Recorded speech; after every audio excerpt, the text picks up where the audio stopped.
G'day everyone. Today I'm out here doing a little bit of photography with my wife. I've left the fishing rods at home and exchanged it for the cameras. I love YouTube, you know I love YouTube, but I haven't just got a YouTube channel through my love of fishing. I've also got a love of cameras and a love of photography, and I'm getting better at using video mode. But anyway, this is more for photographers, this video. I just wanted to run through this camera and give people a bit of feedback on this camera in case anybody's in the market for one. This is my Panasonic Lumix G9. This is the Panasonic's flagship photography model. The GH5 is their video model and the G9 is their photography model. Although I do believe that they've just come out with a new series of full frame, which is probably better again. But this is the flagship or the top of the range Panasonic Micro Four Thirds sensor. I love this camera, but it's not perfect. This camera has all the bells and whistles. In video mode it shoots 4K at 60 frames per second.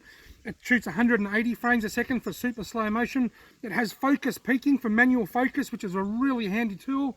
But the autofocus in video mode is really poor. That's something that is a real bugbear of mine. I would use this a lot more for my YouTube videos if the focus was better.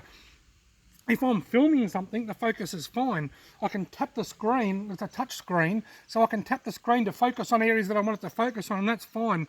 But once I've got the camera sitting on a tripod pointing at me, it doesn't have the same kind of face detection software that a lot of some of the Canons and Nikons and other camera models have, which really lets this down because it's a fantastic camera. Being a Micro Four Thirds camera means it's got a smaller sensor which gives you greater zoom. So this is a 100 to 300 millimeter lens, which is the equivalent to a 200 to 600 millimeter lens on a full frame camera. So that makes this a great little compact bird camera. Now it's not an SLR. SLR stands for single lens reflection. It's got a reflex, it's got a reflex mirror.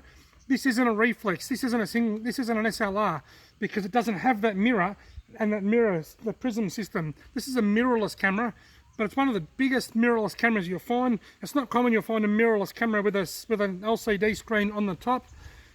Do I recommend the Panasonic Lumix G9? Absolutely, for wildlife photographers. I think it's fantastic. I can shoot 30 frames a second. 4K photo is fantastic. It'll shoot, I think it's 30 frames a second, and no worries at all, and I can lift stills out of each. It's a bit of a process. You've got to, it saves them as a different file, then you've got to scroll through like dozens of photos and choose the one you want, but you still get the good photo. The times I don't recommend this for vloggers, people filming themselves a lot of the time because of the autofocus feature that I mentioned, and for low light photography. Being a smaller sensor, it doesn't handle low light as well as a larger sensor. Now last year I went out with my friend Jody Cooney and we went and photographed some glow in the dark mushrooms. This camera was not real good. It let too much light in. It was really grainy. It just really poor in the dark. Wouldn't be good for star trails, that's for sure. My Canon M6, which has what's called an APS-C sensor, was quite good because it's a bigger sensor and it handles the low light much better. A full frame sensor would have been better again. So not really great in low light and not really great for vlogging. But as for bird photography, wildlife photography, and most other photography, even wedding photography, Panasonic Lumix G9, I love it. It's great in video and great in photo. Just thought I'd share this for anybody that's thinking about buying one.